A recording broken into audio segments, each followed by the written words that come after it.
On this episode of the Oklahoma Breakdown with Ikard and Lehman, presented by Riverwind Casino, we give you the latest OU recruiting updates. Then the Thunder won the NBA championship and we had a parade.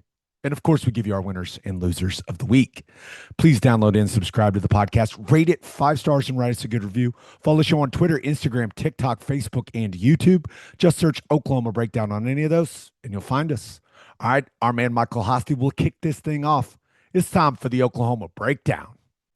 It's a beautiful Wednesday, June 25th, and you're listening to the Oklahoma Breakdown with Ikard and Lehman, presented by Riverwind Casino. Riverwind is Oklahoma City's premier casino experience, and there are so many reasons why Riverwind is consistently voted OKC's #1 casino, but it all starts with their amazing variety of gaming thrills and excitement.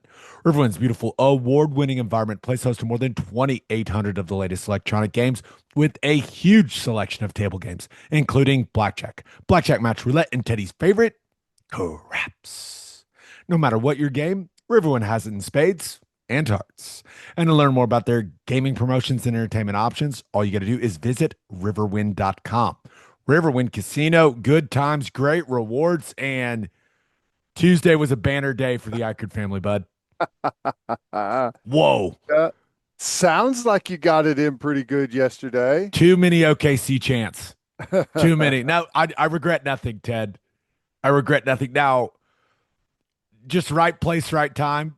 Ended up getting to be part of the Thunder Championship parade, being on one of those buses. Just, first of all, amazing to see how Oklahomans showed up for that to support this team. That was so cool to see, so cool to witness all of those people and just how excited everyone was, and watching the players run around on the street and interact with everyone was fantastic. Got to do it with my sons and my wife, which made it a very, like, it's one of the best memories of my life, dude. It was really cool. And then that night, for my son's 4th birthday, we got him a bike, like a big boy bike, a real deal bike. And he just figured it out after 2 or 3 trips down with the towel under his armpits. He said, "Dad, I got it."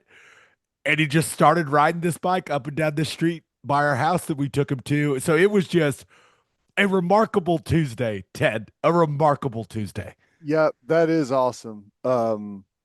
First of all, with the bike, it is kind of an amazing thing. Like, before you've ever ridden one, it's like, there's no way I can balance on this thing and pedal it.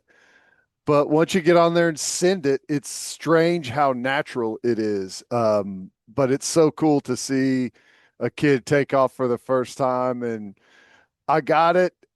And then, sometimes you forget, yeah, you got to learn how to stop too. But that is so cool. And for the parade, I maybe I'm an idiot, and probably so. But I turned the TV on. I was like, I better check this thing out just so I can kind of follow along with it. And I was shocked by how many people were there.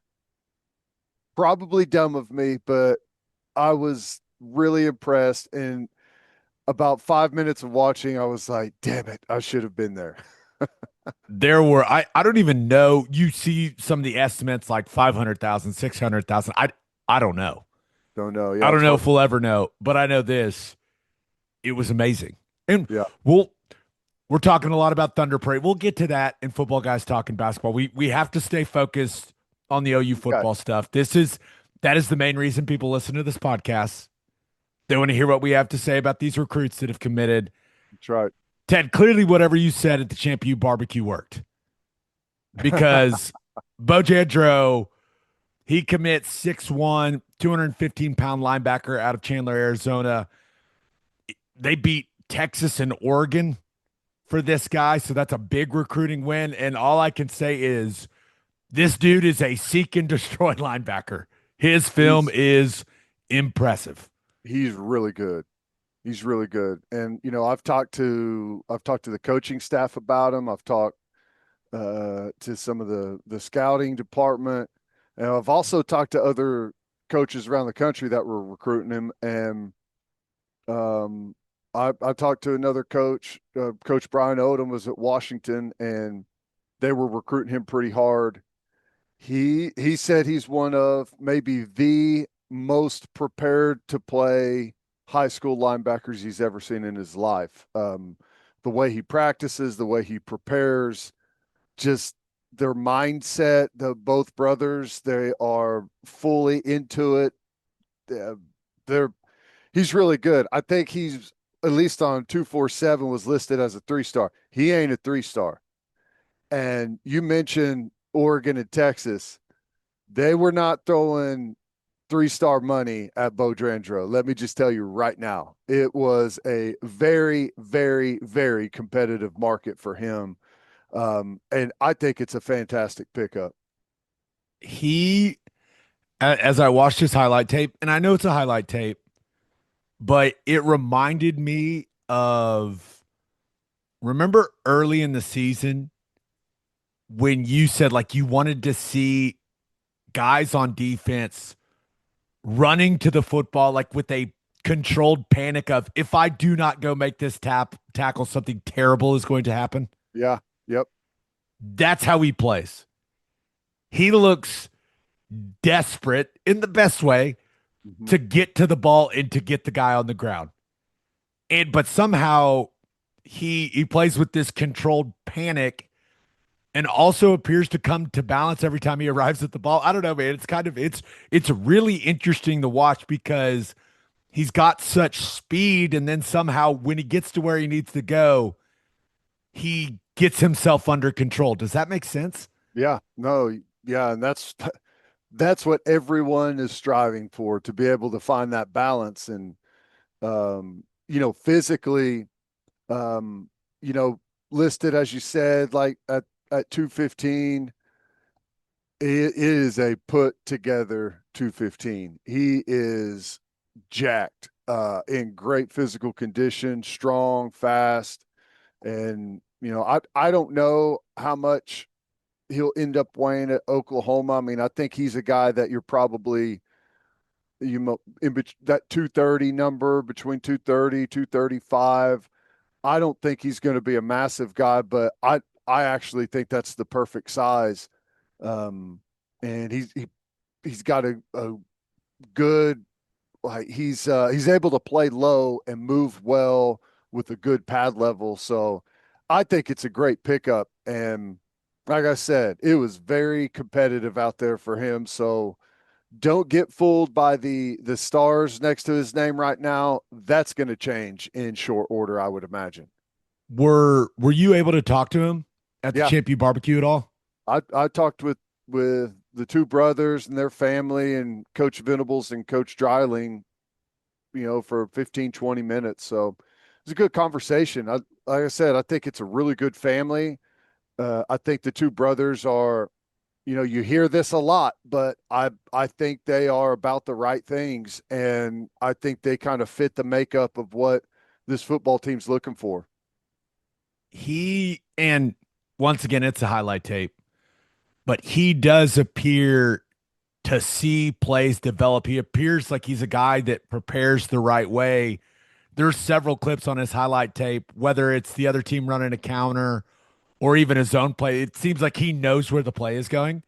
Yeah, And I know it's high school football. I get that, but I do think it's important to see some of that stuff on a linebacker's highlight tape. And it's kind of all over Beau Jandreau's. It looks like whether it's preparation or recognition, I guess it's both, right? But he seems to have a high football IQ and put the time in necessary. So, like you said, it seems like this guy has the makeup that you want for a guy coming into Oklahoma's program. no doubt. Yeah, and I don't know where he's getting the coaching. Maybe it's at his high school. Maybe he's worked with people on the side. I don't know, but kind of back to that point of being ready to play right now. And it can often look that way in high school whenever you've got defensively, you got a very limited call sheet.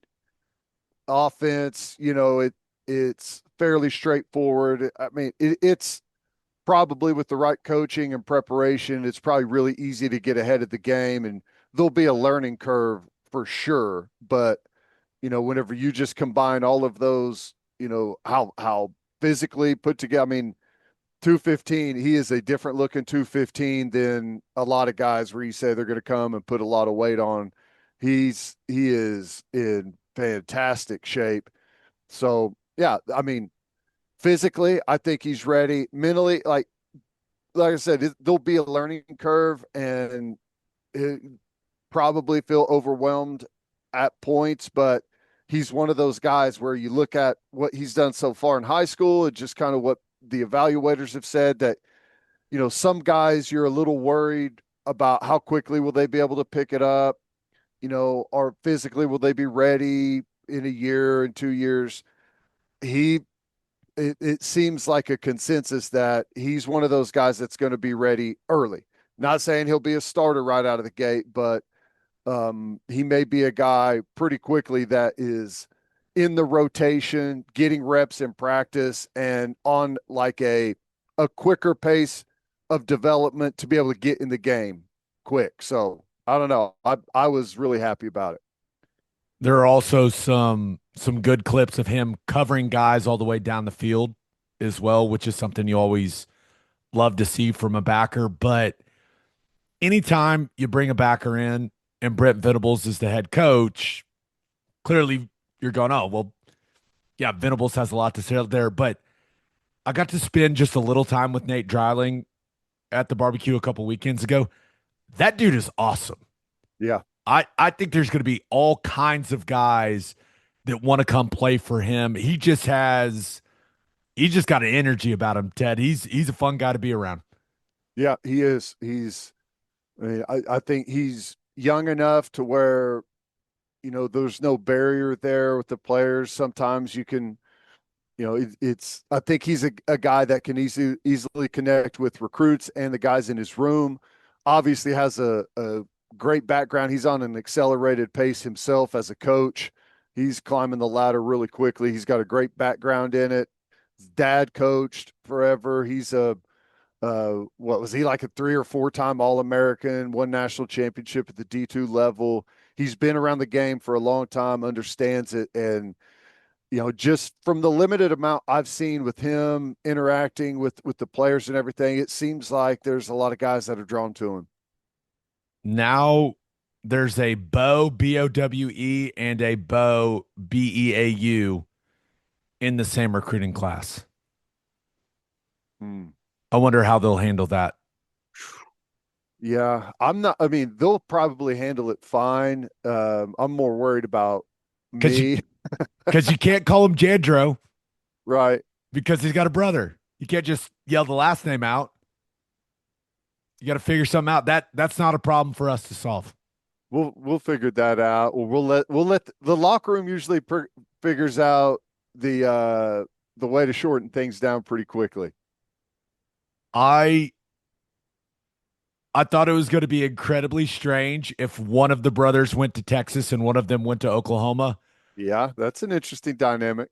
I'm very happy for their parents that they don't have to deal with that. Yeah. Could you imagine? That would be just now, it'd be awesome to have two of your sons going and playing SEC football at different schools, but I don't think you want them at the two schools that absolutely hate each other. That's just I don't know, man. I don't think that would have been a ton of fun for the Jandreau parents. No. Eliminate all the friction you can. And there was a strong thought that the two brothers and Nico committed earlier. There was a strong thought that you were going to get both of them, but I'm here to tell you it was very competitive. Um, Oregon, Texas, those teams wanted him pretty bad. Sooners got another commit from Daniel Norman, which I mean, come on. The Norman and Norman stuff. Yeah, just hey, Easy. take the lay home. Just, don't miss the layup, right? That's right. He's listed at 6'4", 230 pounds. He is an edge player from Fort Lauderdale, Florida. Interesting enough, same high school as Nick Benito, and he chose the Sooners over Miami, UCLA, and Colorado. Ted, what do you see in Daniel Norman? Length. He's got really good length to him.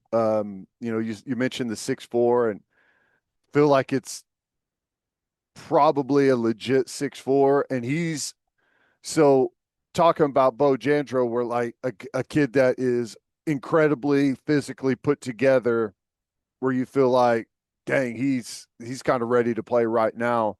Daniel Norman is maybe a little bit different in a sense, like he's one of those guys where you're projecting a year, 18 months out. He's 6'4", 230. By the time he shows up, goes through spring and winter, goes through a summer workout, like that's one of those guys where you won't be shocked if he shows up for training camp his freshman year at like 245 plus pounds. I mean, he's got a frame that's going to carry a lot more weight. Just going and watching his highlight tape. He's got a really nice get off, man. And that's when you're looking for a guy to come off the edge. You want him to look explosive out of his stance. And I know that he's not a heavy guy, but he looks quick. He looks explosive, and he looks like he can really run. So you look at the frame, you look at the arm length, and then you look at the explosion out of his stance at the line of scrimmage. Those are good ingredients. Yeah. But it is one of those situations where this is a guy that's going to have to be developed physically, and I'm really interested to see how much his frame can hold.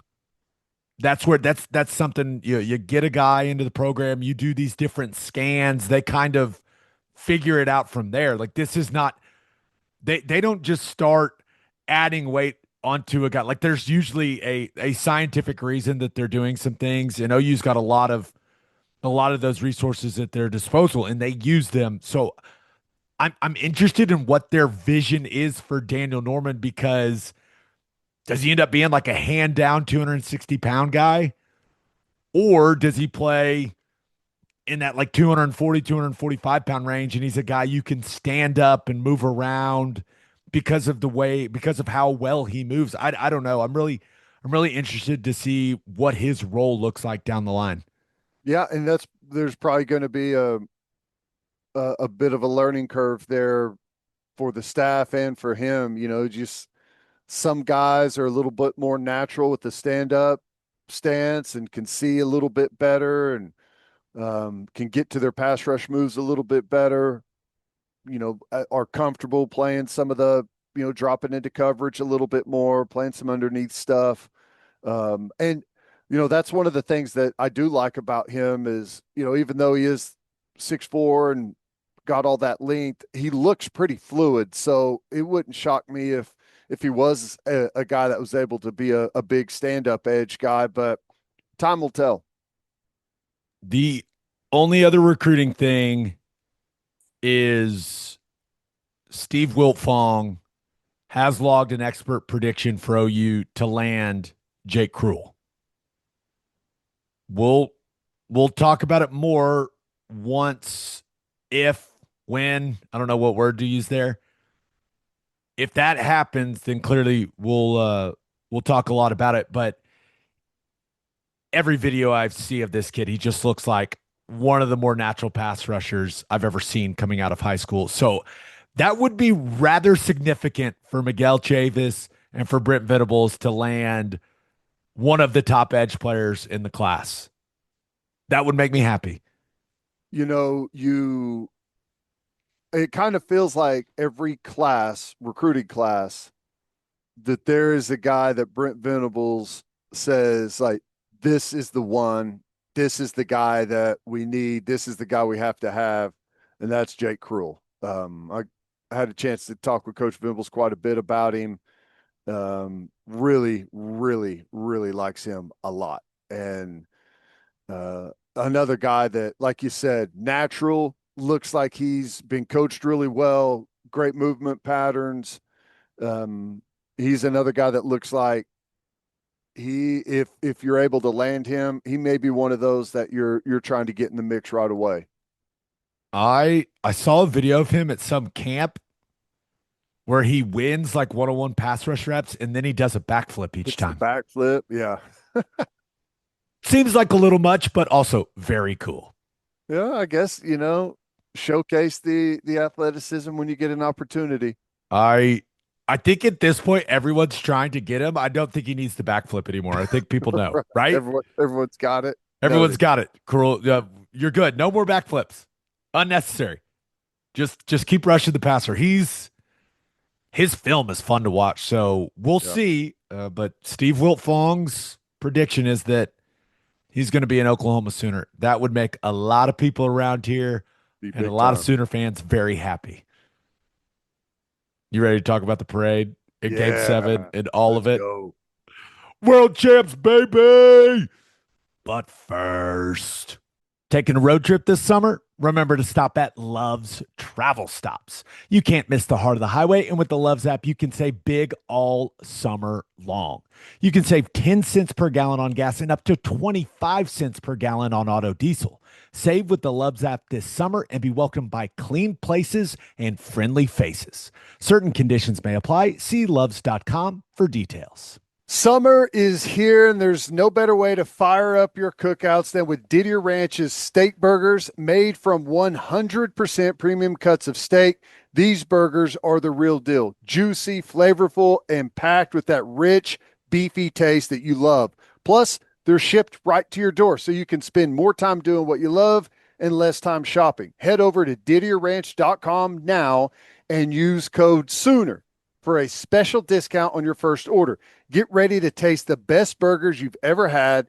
Proudly raised 100% in Oklahoma. Didier Ranch, steak in every bite. And we are brought to you by Simple Modern, the Oklahoma owned company and the official drinkware partner of the Oklahoma City Thunder. To celebrate the Thunder's unforgettable 2025 NBA championship run, you've got to see Simple Modern's 14 officially licensed Thunder tumblers and commemorative box set. Get the tumblers delivered now and pre-order the basketball-shaped box with 2 exclusive tumblers for delivery in time for holiday gifting at simplemodern.com. This championship is more than a win on the court. It's a defining moment for our state. And with 10% of all Simple Modern profits going to charity, many here in Oklahoma, you're helping Oklahomans everywhere. Simple Modern, it's good everywhere. Time for some football, guys, talking basketball. Where do we start, man? I guess we haven't talked about Game 7 on here, so I guess that's where we have to start, right? Yeah, yep, that's right. And unfortunately, the story of the game, like the number one thing people are going to remember about that game is Tyrese Halliburton tearing his Achilles. Mm-hmm. It's just awful. And I know, what was that last episode I said? I thought he was fine. Clearly I was wrong.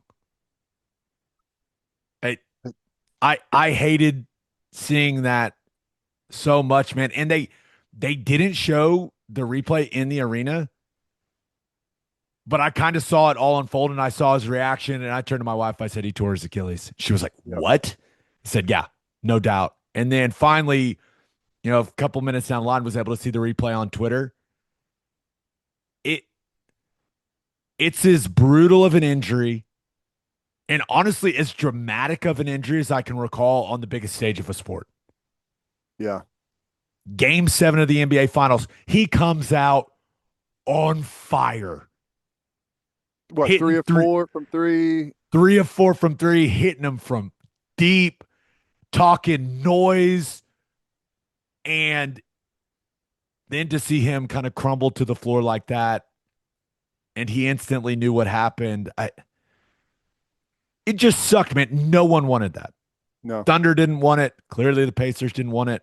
Thunder fans didn't want it. I thought the Thunder fans, once we realized he was really hurt, place got very quiet, cheered for him as he was getting helped off the floor. I thought that we certainly handled it better than Toronto did Durant back in the day.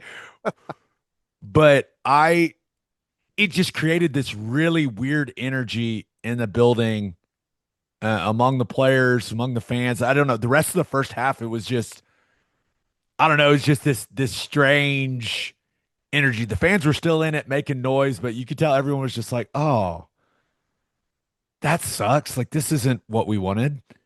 Yeah. Well, number one, you don't want star players to go down with injuries like that have, I mean, and this is so late, we're 2/3 of the way through June, and the season starts before you know it, which is crazy. That's what happens when you play in a finals. So my guess is he'll probably miss the entire next season, or at least the massive part of it. You never want to see that. And the other thing is, like, you want to go out and earn it against the best with and not have to hear excuses or anything. And it's not an excuse, it's a fact. It happened out there. Um, so yeah, it was not a good deal. And man, it's just, I guess those guys, as tall as they are and as long as that Achilles tendon is, whenever they've got something going on in that calf and they try and push it and go through, they seem to be at a very elevated risk for an Achilles, as we've seen over the last couple of years. There's been several of these, so hated it. Yeah, well, I'm glad they didn't show it, the replay. We saw it on TV up close, zoomed in high definition, and it's just like we've seen before. You could see the pop as that Achilles snaps and comes loose, and just brutal, brutal. Credit to the Pacers, man, Yeah, they fought. because I was very impressed with the way that they played after Halliburton went down. And even when the Thunder, the Pacers were up at halftime. After that, like, they just kept playing, and I was confident the Thunder were going to create separation in the second half. But even when the Thunder pushed it to 22, and the place is going crazy, the Pacers without Halliburton still wouldn't die. It just Yep. had to make us all uncomfortable in there when they cut it to 10 in the last couple of minutes with like 2.5 to go. And you're just like, there's no way they can do this. There's no way. Is there a way? There's no way. But Yeah. I have a ton of respect for the guys on that team. I mean, what a fantastic season. And I think that game 7, like, Halliburton going down and them still playing the way that they did and fighting the way that they did, it says like everything about that group of men. Yeah, and how upset they were after it was over. You know, that was a group that legitimately thought they were going to come in and win the championship, and they lost Halliburton, but they continued to battle. Those guys, a bunch of the guys on the team, were visibly upset, um, because like we were talking about, we got a good young team with a great young core.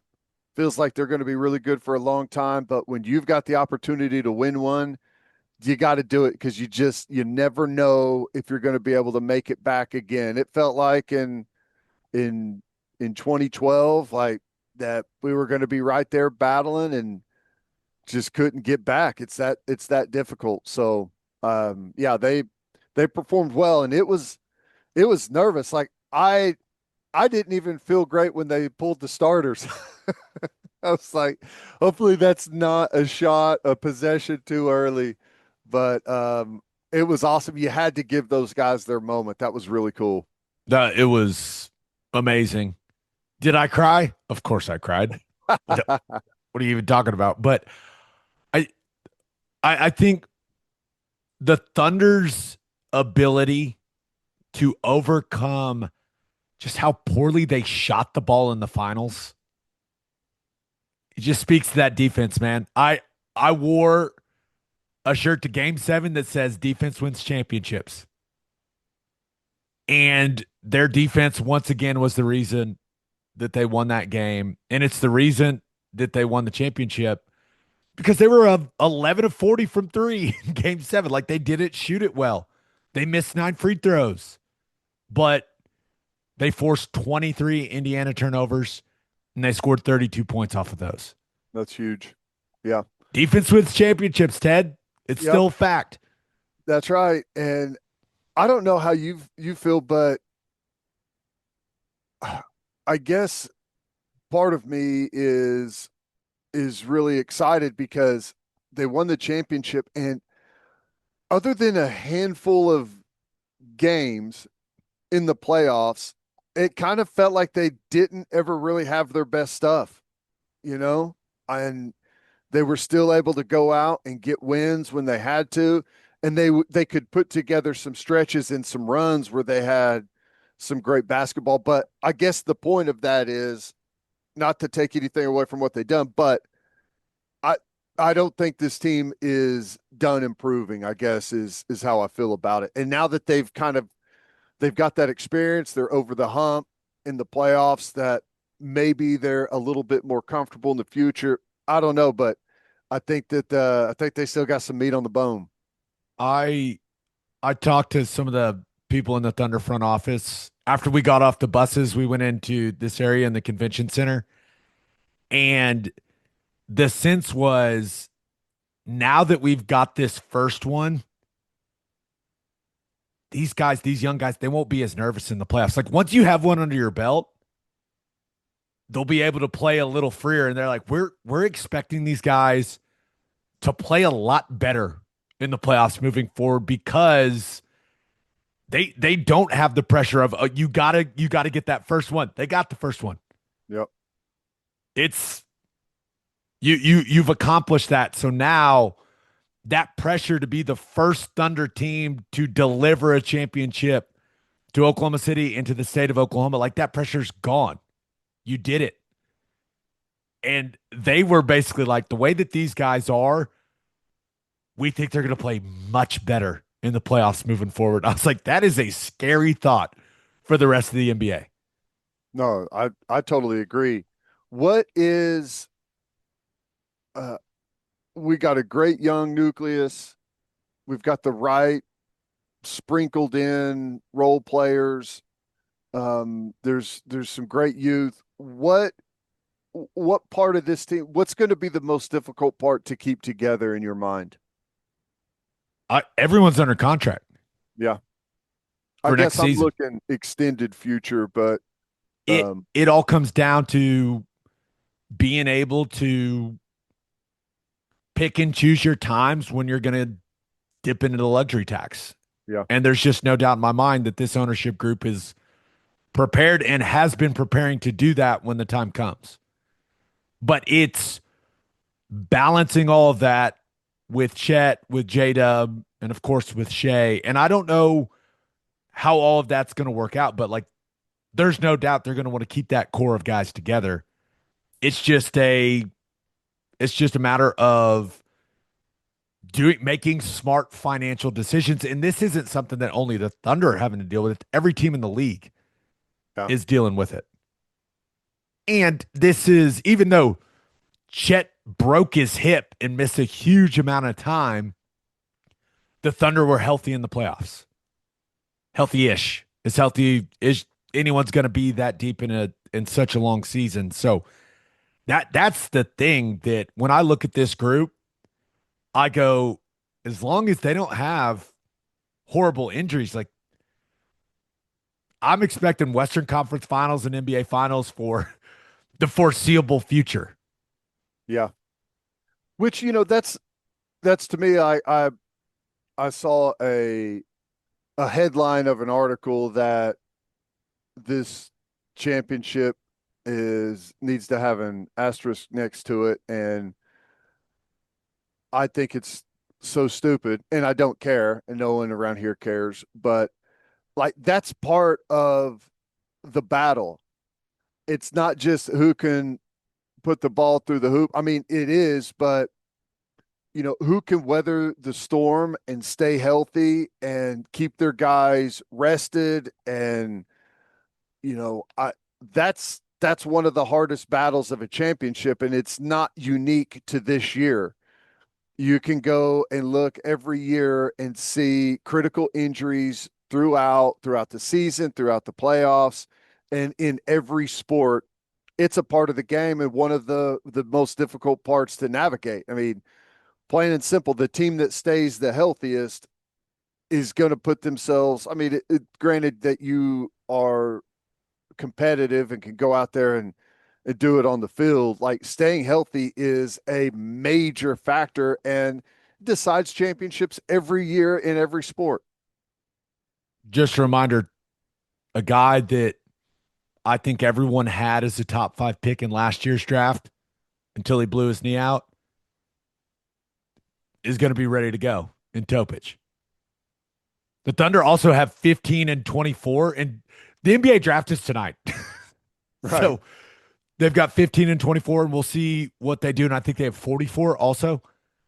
So we'll see what Sam Presti does. I know this. Whoever we pick, I feel good about it. I trust Sam Presti implicitly. Like, I feel good about it. But one question I have for you for game 7, is there like a moment that was like the most memorable moment to you? Because Shea had, what did he have? 29, 5, and 12. Some of those step back threes late were huge. But for me, man, I think it's the Dort logo 3. I think that's like the most memorable thing that happened other than the Halliburton injury in game 7 for the Thunder was him. That ball seemed like it was in the air forever. And when it went in, it was almost this collective sigh of relief, even though the Pacers kept battling after that. But it was almost one of those where it went in.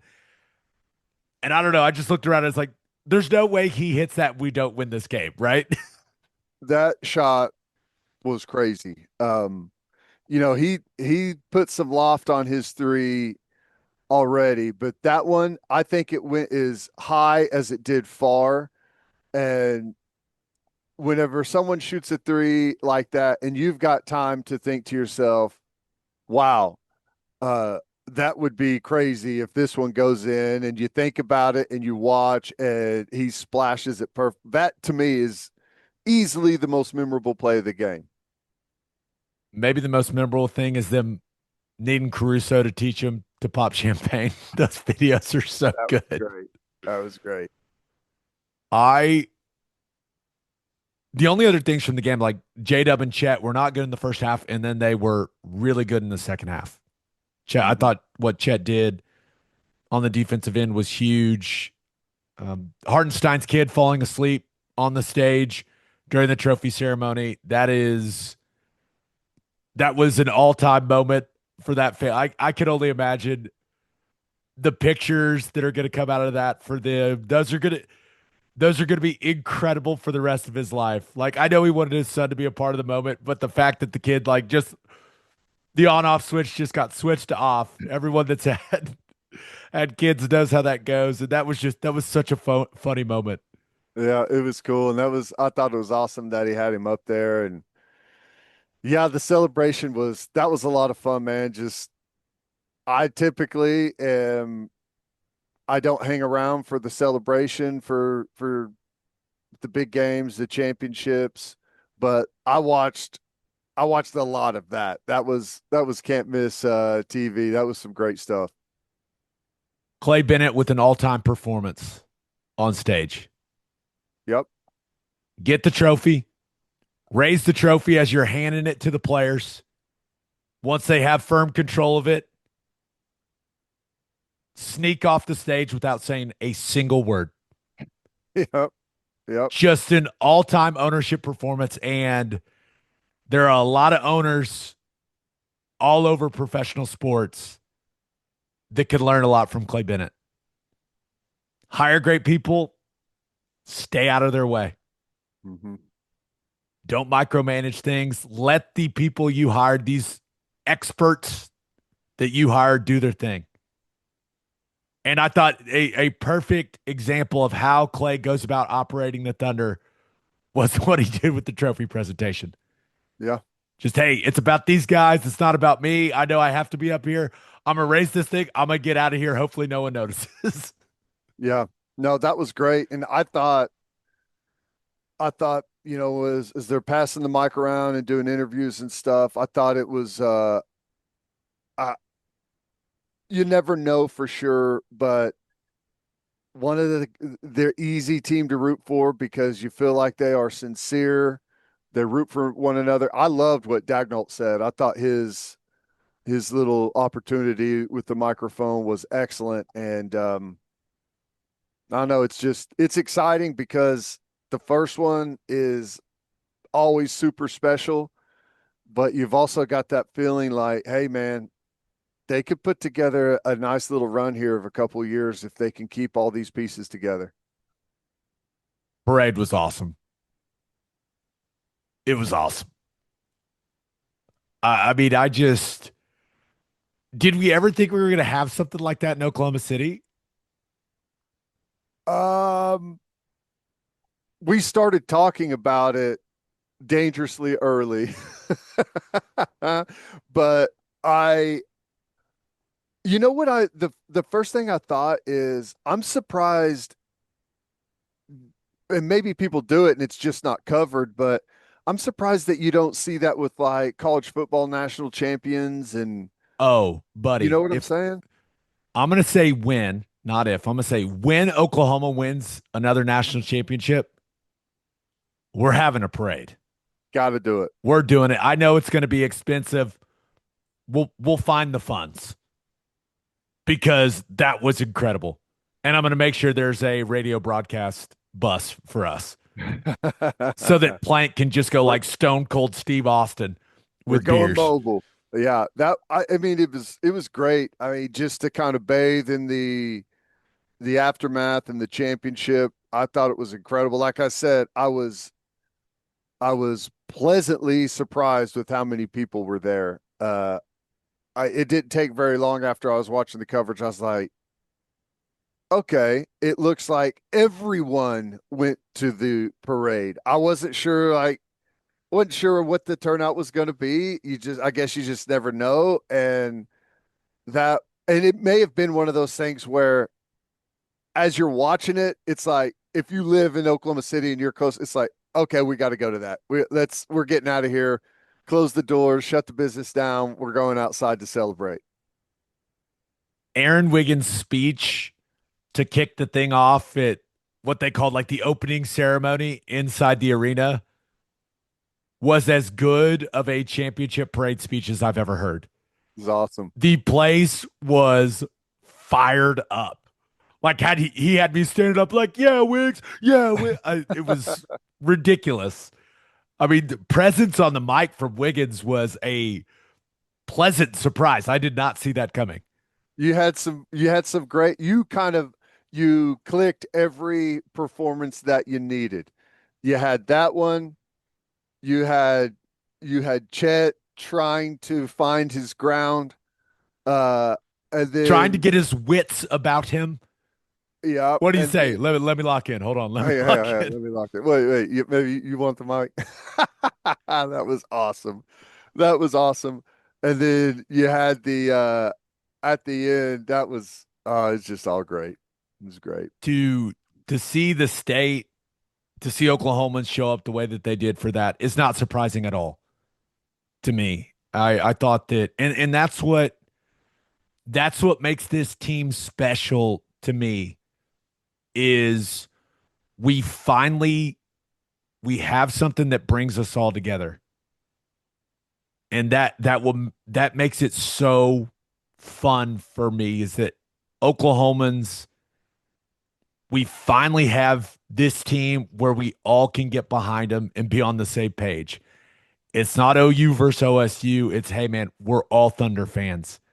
Now, I did get a ridiculous amount of horns down hand signals during the parade, early on, I was like, this is a Thunder parade. What am I supposed to do here? And by the end, I was like, ah. Uh, So it was, but it was really, really funny. Like seeing you could see like there were pockets of a bunch of OU fans hanging out together, and the second they recognized me, there was some really fun back and forth. Instead, I had a good time up there. that's awesome. I had Yeah, no reason being up there. I shouldn't have been up there, but I was. So I was like, you know what? Let's give the people what they want. They want to go horns down. We're going horns down. Double horns down. Let's go. that's awesome. Yeah, man, it is cool. Like it's it is kind of a galvanizing moment and something like we said previously. It's nice to have something really fun and positive that you can get behind and be known for. I have never felt safer in my life than that parade. There was basically a tank behind us. Yeah, Everywhere you look, there were snipers on the roof. Like, shout out to the Oklahoma City Police Department, all the police officers. I saw a lot of FBI guys, some big guns. I was like, I feel even safer now. It's a nervous time for large public gatherings for sure. Right. But So they seem to have it covered. And they so I were well appreciate all those rehearsed. people that are out there helping with it. I went and talked to a bunch of them. It was everyone was just excited to be there, man. My thought was it's kind of a good time to go rob a bank if you were looking for it. Everyone is downtown, but yeah, man, that was you're right. Those some of those shots of like the tops of the buildings and the protection was lined up. That was great. The lasting image of the parade is kind of Shea Gilgis Alexander turning around, arms out, with the Bauman Memorial in the background. Hmm. Yeah, that yes, that was I cool. I think that is going to be the image that lives on forever from this thing, and it's a reminder of like it's hard to put into words what this means for the state of Oklahoma. And I just that image is just going to I think you're going to see that image in all kinds of different places around the state of Oklahoma for the rest of eternity. Yep, yep. It's just an extremely powerful picture of like the pain that this state and this city have been through in the past, and just being able to celebrate something like this and just having that picture, that juxtaposition. It's just it's one of those things where like, yeah, a picture is worth 1,000 words. Like it's says so much. It was awesome. Yeah, I saw some of the um the side by sides and all that. It's just it was very well done. I I did warn Mark Dagnall that when I see him in the park walking from now on, he should expect random big hugs from me. So he's fully, I was like, I'm serious. He was like, okay, sounds good. I was like, awesome. Good. Just wanted to let you know. Yeah, just don't get surprised. Don't get scared. I'm coming in for a hug. Anything else from the parade other than Oklahomans are awesome? And I thought the coolest part, or one of the coolest parts, was seeing the players go down. Those guys were barely on the buses, which was great. Just interacting with all the fans, like picking up kids, taking pictures. These guys are so easy to root for, man. They make it so easy. They just all seem like really good dudes. Yeah. I One of the lasting images I'll remember is Mayor David Holt with his with his head in his hands after the massive F bomb out there, which was I mean, you knew it was going to come at some point, right? And that was perfect. That was really cool too. I think Jay Will delivered the only profane word the entire day, which it was a perfectly timed F bomb delivers unlike any other word. And that That's one right. was perfectly timed and it delivered. That's right. Big crowd pop. That was great. I was worried. I was like, hey, Scissortail Park is, finally all grown in and looking good. It's going to look like, Woodstock 99 whenever they're done with it, they get out of there. But it ended up not being too bad. That place was packed. It was really cool, man. The only other thing from the parade was, getting to see, being up close to seeing people express their appreciation for Clay Bennett for bringing the team here. And you got to remember, man, like that dude went through a lot, like took a lot of heat from a lot of people, most notably every Seattle resident. Like that was the process of bringing the team here. Like that was not easy on him and their family. And to see all of these fans express their appreciation for him and like all the thank you Clay chants that were going on, I was really, really happy that he got to experience that. It was cool watching him kind of soak it all in. Yeah, that's incredible. Great story, man. Great story. And I know he's battled through, and this team has had to battle through, when it felt like, man, we're set up, we're going to be great forever. And then you go through some rough times and you're able to cap it off with the championship's incredible. Great story. I was so sweaty. It was bad. Bad, man. But it was great.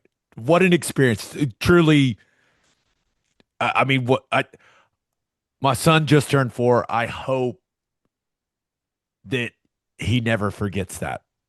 Like the experience of a lifetime. I just hope we've got some great pictures to remember it by, but I hope that's like, they talk about core memories for Oh kids. yeah. Yeah. I hope that one's locked in, man. I imagine it will be. That He was great. he was Did he get a confused. champagne shower at all? And no, we champagne out of the bottle, ace of spades out of the bottle. Great, great experience. Had a great time. I was, as Chet would call them, the Michelobes. I was hitting the Michelobes pretty hard. But but it was funny. My 4-year old, he was confused because we were not supposed to be like in the parade. Like I'm telling you, this happened last minute while we were at the opening ceremony thing, and he he kept thinking like, why are we still driving to the parade? Like, when are we getting there? I was like, buddy, we're This is in the it. parade. Like, we're in it. He was like, oh. And once he figured kind of out what I was saying, he had a lot more fun. He was just very confused at the start. Like, where are we driving? It was That's pretty fun. My wife was cracking up. I, what a day. what a day. That's awesome. It was a lot of fun, man. And like I said, I was pleasantly surprised with the turnout. I think Oklahoma City was I it was a great look. That was a great look. That was fun. To any of the people, did you see some of these posts where people are trying to make it look like Oklahoma City didn't show up for the parade? Yeah. And it was like hours before it even started. Like, you guys are clowns. It's the famous 2 hours before kick and no one's even in the stadium. You're clowns. Like it. I don't even know. It shouldn't bother us the way that it does, but like you're just clowns. Those are the actions of a clown. I don't know what else to say other than that. That's it. All You're right, right. let's finish up with our winners and losers of the week. But first, Schwab Meat has been smoking the highest quality meats, hot dogs, and sausages in OKC since 1912. Go to schwabmeat.com to order any of Schwab's outstanding products and use promo code OKBreakdown for free shipping on orders over $75. Schwab dogs are iconic. I like to keep it simple. Just a bun, dog, mustard, ketchup. Also, the jalapeno cheddar smoked sausage is ridiculous. Schwabmeat.com, code OKBreakdown for free shipping on orders over $75. Schwab Meat, the official hot dog of game days. Oklahoma's favorite pub, Pub W, is a modern American pub offering a great new take on classic drinks and cuisine. They offer an extensive beer and specialty drink selection with something for everyone, and that's exactly why Pub W was voted best happy hour. And we all love a delicious brunch. Pub W brunch is served Saturdays and Sundays until 2 p.m. with some of the most delicious brunch offerings you'll find anywhere. Now open in Yukon, Oklahoma. Visit one of their 6 Oklahoma locations. Visit pubdub.com for locations and menus. Insurica's launched a new digital agency introducing Insurica Direct. Whether you're in Oklahoma or anywhere across the U.S., they've got you covered. From small business insurance and health insurance for your employees to insurance for individuals like home, auto, and even Medicare supplements. Insurica Direct's got it all. Start your journey today at insuricadirect.com. Remember, at Insurica, we specialize in you. as always, Ted, kick us off. Who do you have as your winner of the week? Well, I got to go with Cal Raleigh, a guy who I guess maybe baseball fans know who he is, but up until today, I was unaware. He is on pace to hit the most home runs by the All-Star break ever. Pretty impressive. And he's got 32 right now. I think they're like 17 games away from the All-Star break. And he is on an historical run hitting the long ball. And often in baseball, we see this. It's you don't know who these guys are. They don't do a very good job telling us who the stars are, but he is on an absolute tear right now. And I think he hit 34 home runs last year, and he's already at the 32 number, and it's unbelievably impressive. I don't know what he's going to do. Maybe he fades out a little bit, but I thought it was crazy that a guy that is not, I mean, like I said, for people that are immersed and follow baseball close, I'm sure they know who he is, but not a name that I had ever heard before, not a common player. He's about to be. I I had seen some headlines about him, but I really didn't know what he looked like or how he sounded until he was on Pardon My Take the other day. Yeah. They talked a lot about the size of his rear end. That was like a main talking point. But yeah, the guy hits bombs. And the weird part is like, aren't catchers supposed to be bad hitters? Isn't that the whole thing?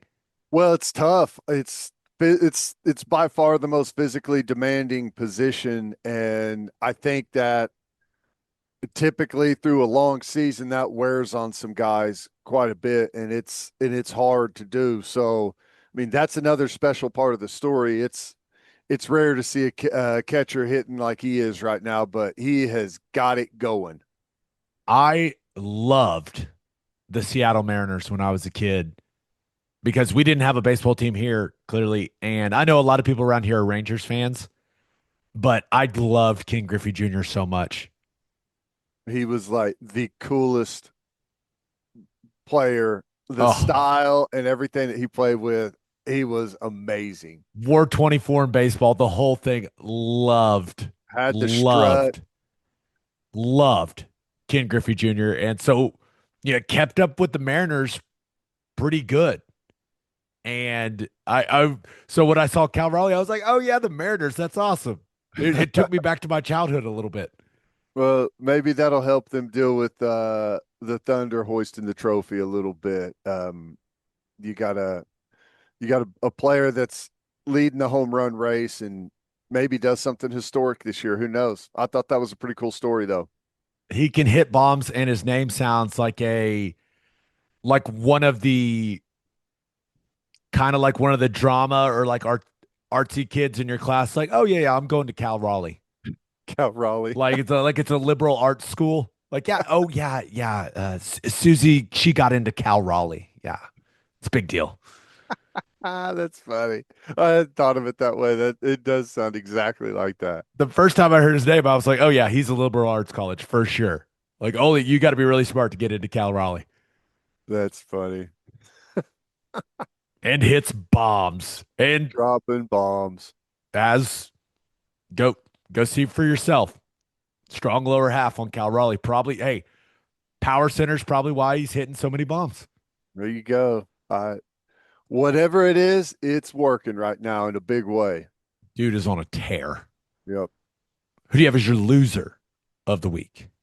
I had to go with Florida State's transfer quarterback, Thomas Castellanos, who's coming from Boston College. Calls out Alabama, says he doesn't think Alabama is going to. I don't see them stopping us. They don't have Nick Saban to save them. Wait, what? Slow your roll a little bit. I didn't know a whole heck of a lot about him. And after that statement came out, I'm sure a lot of people were like, okay, who exactly is this guy again? And he got benched at BC, quit the team. And O'Brien said the quote is 99% of the guys here we have are smart and tough. He's the outlier. What a brutal quote.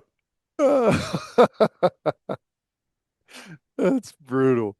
If if you had transferred, and Castellanos says he's kind of a fun player to watch. Yeah.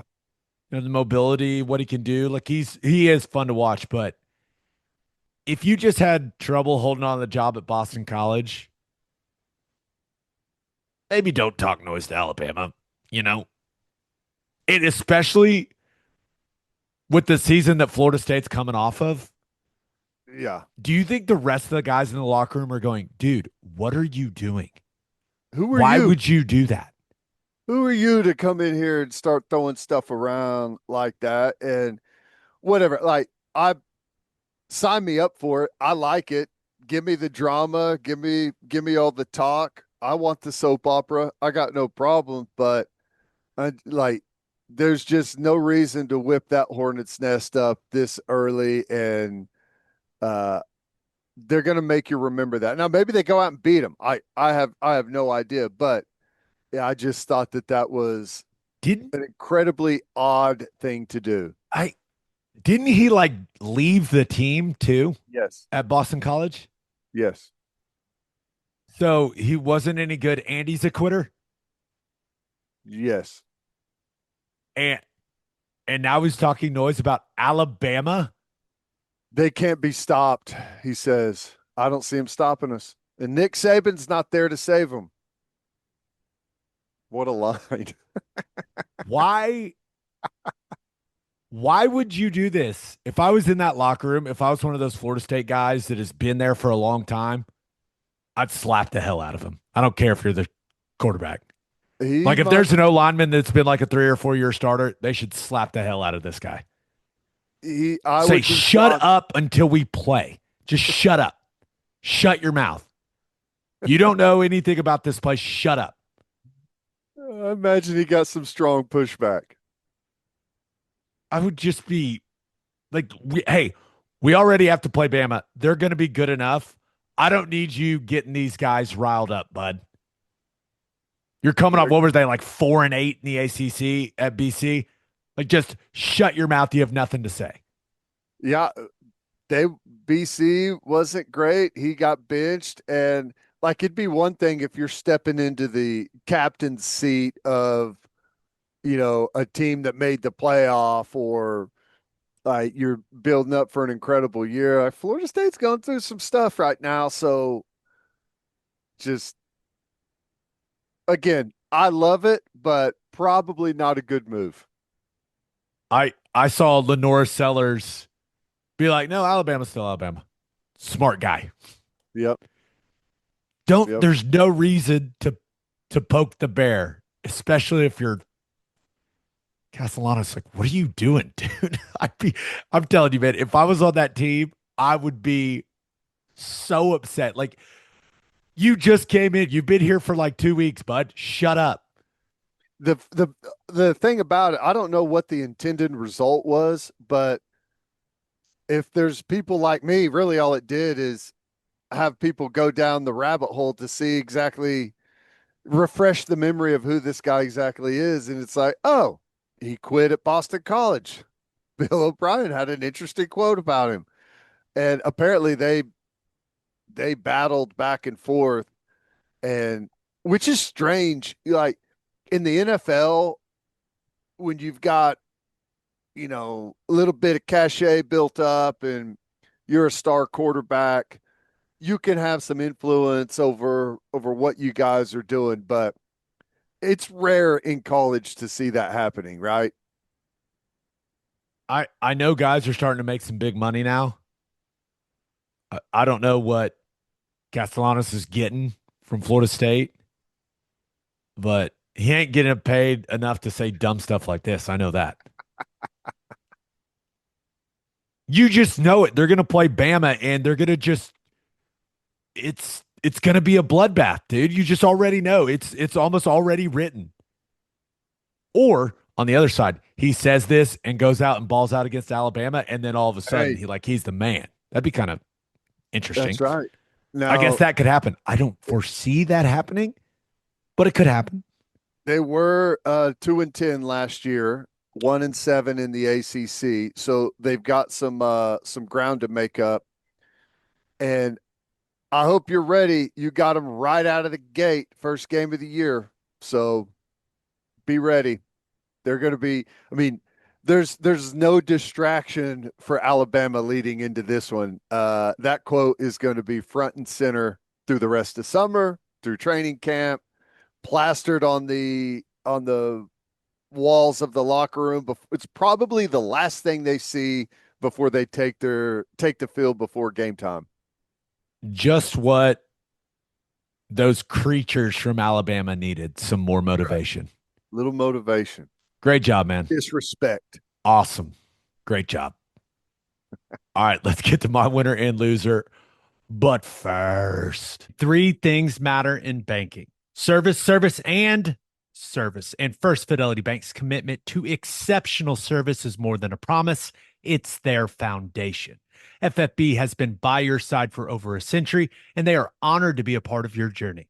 Banking isn't about where you've been, it's about where you are headed. Open an account at an award-winning bank today at ffb.com. At First Fidelity Bank, we go where you go. And go to opolisclothing.com and use promo code TED for 10% off our podcast merchandise and the best OU gear out there. That's opolisclothing.com and use promo code TED. Buttery soft and 10% off. Okay, for my winner. For my winner of the week, give me the Boston Celtics.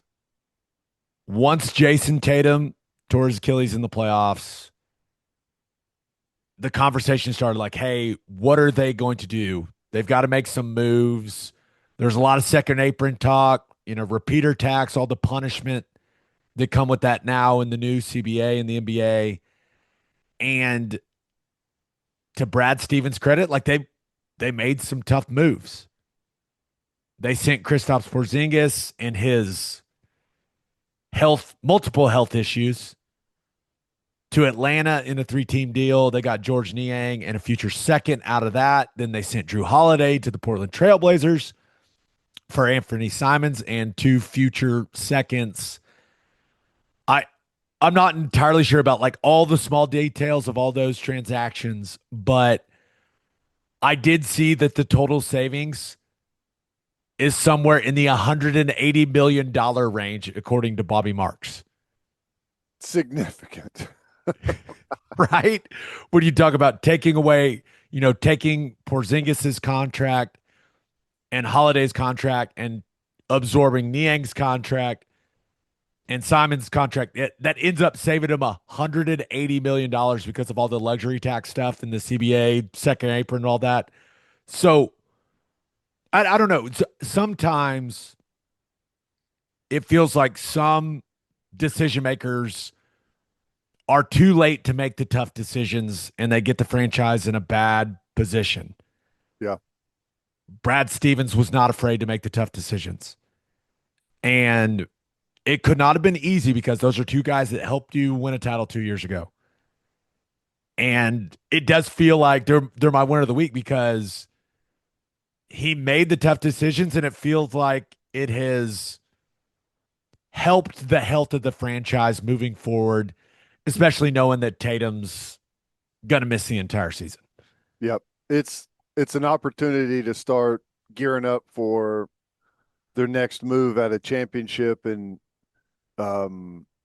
we'll see. But $180 million of savings is going to give you some wiggle room, and it's going to buy you some time, to maybe next year is going to be a tough season and maybe get a better picture of the lay of the land and see what moves you got to make to get back and get competitive and start that run at a title again.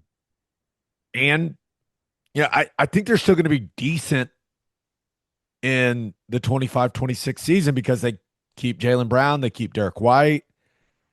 The way that they play with the amount of threes that they shoot, that can change the math in a lot of games for them. So I don't know. But Porzingis and all the issues he had going on, getting him off the books, it just felt like that had kind of run its course for them. I hate it for Drew Holiday because he just seems like an awesome teammate and a guy you want in your locker room, but big price tag. So I just thought it gives them some flexibility moving forward. And it's just, I don't know. It feels like they're going to be able to be a serious contender again once Tatum is back, especially with the way that the East looks. Yeah. Well, Niang's put in some years, Yeah. put together a nice little career. You'll be shocked to know he still does not look great physically. Just got that old man game. He's got the old man game, man. I Yep. mean, but you're right. He is he's going to fit in that culture. He likes to shoot the three, so he's going to fit in just fine in Boston. Yep. My loser of the week, I kind of mentioned it earlier, but the NBA draft is tonight and the season just ended. That's crazy. What is the NBA doing? This I is guess it's try the to capture the finals. momentum while you got it. I don't know. The finals just ended. Now we all know Cooper Flag is going number 1 to Dallas tonight. We'll see how the rest of the draft shakes out. But there's just no buildup to it because it's completely overshadowed by the most important thing in your league, the finals. And it was just a reminder that like this would never happen in the NFL, ever. No. The NFL has figured out how to make everything on the calendar a big deal and give everything the proper coverage and the proper buildup. Meanwhile, the NBA's got its draft like 2 days after the finals just ended. Which is tough. I mean, it's one of those things you think about after the fact, and you think about it in college football to some degree when teams are gearing up for playoffs and you've got transfer portal going, you've got, signing day, all of that stuff is built in right in the middle of it. It's kind of similar where you kind of forget that, oh yeah, on the back end, Presti and his crew are working overtime for draft prep and trade scenarios and working the phones, and um, timing is interesting to say the least. It's not great. That being said, can't wait to see who the Thunder get tonight. Could be awesome. But my loser of the week, it's the Houston Rockets. They decided they wanted to be in the Kevin Durant business. And that just has not gone particularly well for the last couple of franchises that he's been a part of. And it happened the day of game 7, so it kind of just came and went. But the Rockets traded Jalen Green, Dylan Brooks, and the number 10 pick tonight, and 5 second rounders for Durant. And it's an interesting deal. I know that scoring was a big problem for them in the playoffs, and there's simply no denying Durant is a bucket getter, man. He's one of the best to ever do it when it comes to just putting the ball in the basket. But is blowing up like this young, fun team for Durant, like, is that the right move? I don't know, man, but I don't know if now is the time to get into the Kevin Durant business. And I know that him and Ime Udoka have history together and they know each other, but I don't know. I'm a little torn here, Ted. I don't know. I just don't think it's going to work for the Houston Rockets. No, I don't either. I mean, like you said, Kevin Durant is Kevin Durant, and he can still score like crazy. But I don't know. A lot of it is selling tickets and stuff, but it's kind of fun to get behind a young team that's on the rise and see how far that takes you. And yeah, I don't know. I guess I'll have to see it to really know. I mean, it's hard for me to project how good they're going to be, but the end of it, I just kind of, and I know I said this previously, but I just kind of feel bad for how it's gone for Kevin Durant to go from like one of the most loved player, maybe the most loved player in the NBA when he won that MVP and was so easy to cheer for and root for across the entire NBA, not just Thunder fans. And it's turned into this weird deal where he's getting passed around the league.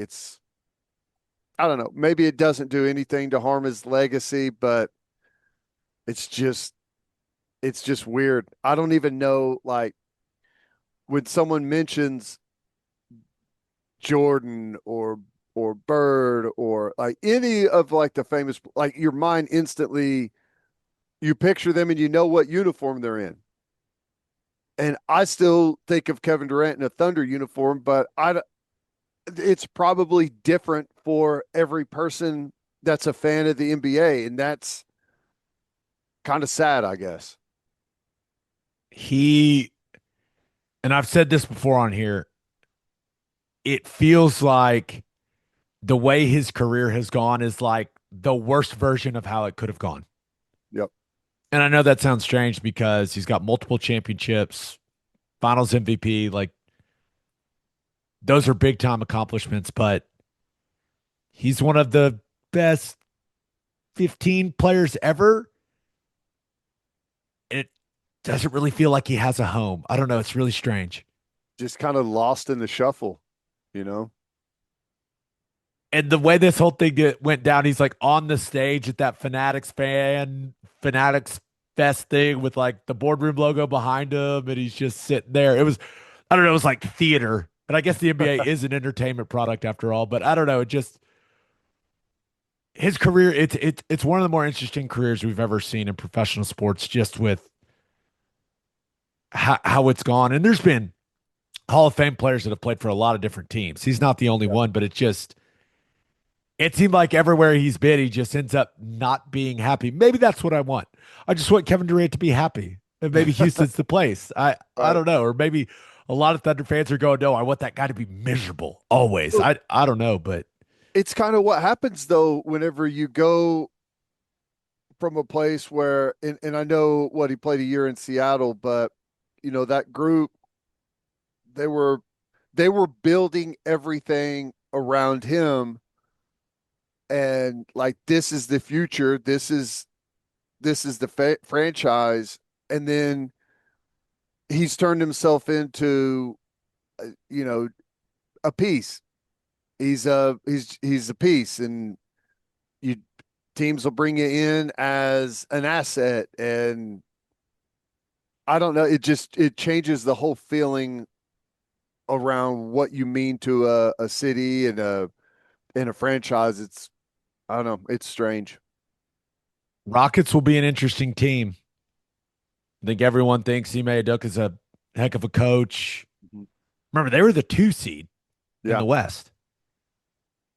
And expecting Van Vliet back, you've got Durant now, Amin Thompson, Shingun, bigger roles for Jabari Smith and Tari Eason. I don't know. It's going to be an interesting team. I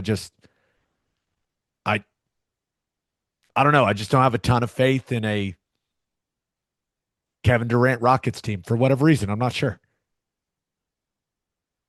I also don't know if he's going to be able to stay healthy, man. He's getting up there. I know. He's had He's some hit serious injuries.